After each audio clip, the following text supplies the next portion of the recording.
जळगाव जिल्ह्यात पुन्हा एकदा हिट अँड रन सारखी घटना समोर आली असून यात भरधाव कारने महिलेला धडक दिल्यानंतर ही महिला फुटबॉल सारखी उंच उडाली आणि जागेवर आपटली।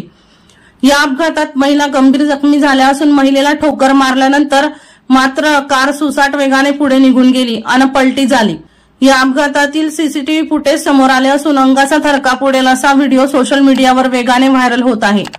ही घटना जळगाव तालुक्यातील वावरदा नजीक घडली आहे। यात कार वावरदाच्या दिशेने भरधाव येत होती। वावरदा चौफुलीवर सुमनबाई भिका राजपूत ही महिला डोक्यावर भांड घेऊन रस्ता ओलांडत होत्या।